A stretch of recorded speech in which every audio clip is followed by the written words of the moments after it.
গৌরবর্ণ নধর দেহ, নাম শ্রীযুক্ত রাখাল। জন্ম তাহার হয়েছিল সেই যে বছর আকাল। গুরুমশাই বলেন তারে, বুদ্ধি নেই যে একেবারে, দ্বিতীয় ভাগ করতে সারা 6 মাস ধরে নাকাল। রেগে মেগে বলেন, বাঁদর নাম দিনু তোর মাকাল। নামটা শুনে ভাবলে প্রথম, বাঁকিয়ে যুগল ভুরু।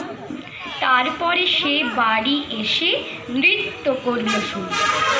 হঠাৎ ছেলের মাতন দেখি সবাই তাকে শুধায়, এ কি? সকলকে সে জানিয়ে দিল, নাম দিয়েছেন গুরু। নতুন নামের উৎসাহে তার বক্ষ দুরু দুরু।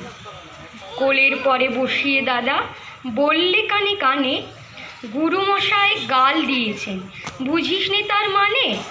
রাখাল বলে, কখনো না, মাঝে আমায় বলেন শোনা, সেটা তো গাল নয়। সে কথা পাড়ার সবাই জানে। আচ্ছা, তোমায় দেখিয়ে দেব, চলো তো ওইখানে। টেনে নিয়ে গেল তাকে পুকুর পাড়ের কাছে। বেড়ার পরে লতায় যেথা মাকাল ফলে আছে। বললে, দাদা সত্যি বলো, শোনাচ্ছে মন্দ হলো? তুমি শেষে বলতে কি চাও, গাল ফুলেছে গাছে?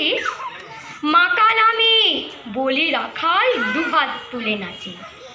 দোয়াত কলম নিয়ে ছোটে, খেলতে নাহি যায়। লেখা পড়ায় মন দেখে মা অবাক হয়ে যায়। খাবার বেলা অবশেষে দেখে ছেলের কাণ্ড এসে, মেঝের পরে ঝুঁকে পড়ে খাতার পাতাটায় লাইন টেনে লিখছে শুধু মাকাল চন্দ্র রায়। নমস্কার।